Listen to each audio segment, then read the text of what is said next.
Okay friends, welcome. एक बार फिर आप लोगों का स्वागत है मेरे यूट्यूब चैनल पे।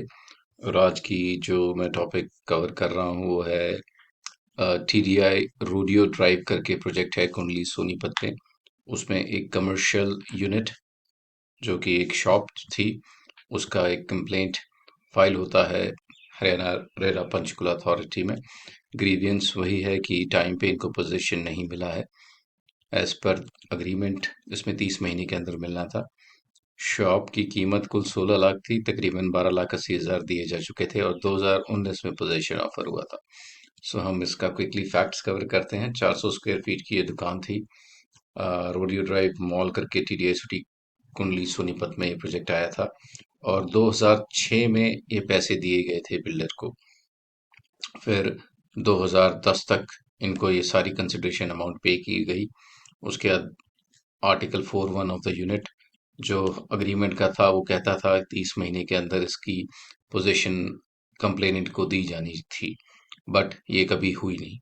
उसके बाद 2010 से लेके अब तक 80% ऑफ द अमाउंट दिया जा चुका है बिल्डर को। 2012 में विजिट भी किया, उसके बाद भी नहीं कुछ हुआ। फिर 2019 में एक पेपर पोजीशन दे दिया गया है।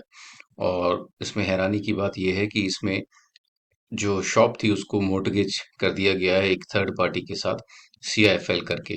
सो वहाँ पे एक इलीगल डिमांड भी रेज की गई है कि जो प्रोजेक्ट है इन्होंने ऑलरेडी मोर्टगेज किया है और उसमें NOC भी नहीं है इनके पास।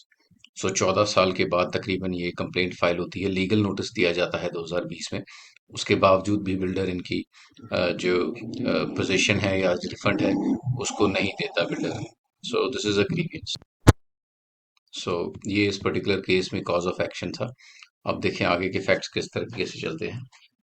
2019 में बिल्डर ऑफर करता है इनको पोजीशन का ऑफर और 2021 में एक लेटर इशू होती है। हाँ, जो मोर्टगेज इन्होंने किया है और इन्होंने NOC की डिमांड रेज की इनसे to get an NOC from CIFL।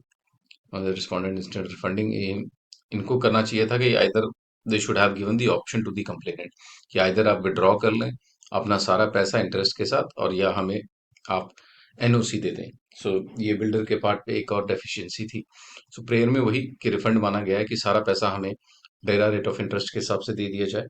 ये कंप्लेंट में 18% लिखते हैं बट ये सेटेड है, एक रेरा का प्रिस्क्राइब्ड रेट ऑफ इंटरेस्ट है जो SBI प्लस MCLR है। बाकी 10 लाख के इन्होंने डैमेजेस मांगे हैं, मेंटल टॉर्चर, इसके लिए अलग कंप्लेंट फाइल करनी पड़ती है। उसके बाद रिस्पोंडेंट पेश होते हैं, जवाब देते हैं अपना और वो अपना कंप्लीशन सर्टिफिकेट भी देते हैं 2008, 13 और 17 का। एनहेल और ये इसी चीज को दोहराते हैं कि हमारा तो पोजीशन 2019 में हो गया है and they don't have anything to say in this case. Further वो रेरा को कोट करते हैं कि रेरा एक्ट में वॉल्यूशंस के लिए क्या क्या है। बाकी जो इसमें सेटल लॉ है न्यूटेक का है कि रेरा जो एक्ट है अपने आप में एक रेट्रोएक्टिव है।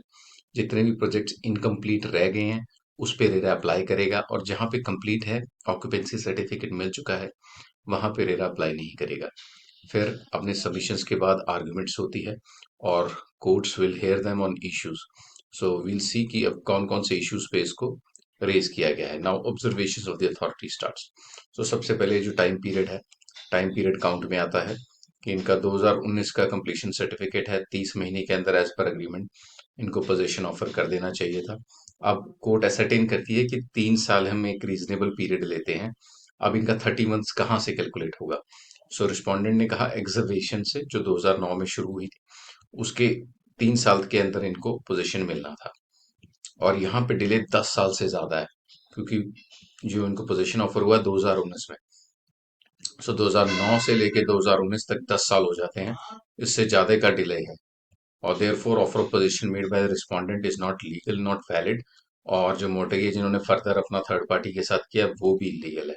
सो रेरा इस पे क्लियर है कि जी ये कंप्लीट प्रोजेक्ट नहीं है क्योंकि इसमें जो पोजीशन है दैट्स डिस्प्यूटेड, पोजीशन आपको टाइम पे नहीं मिला है, अकाउंट्स आर नॉट सेटल्ड।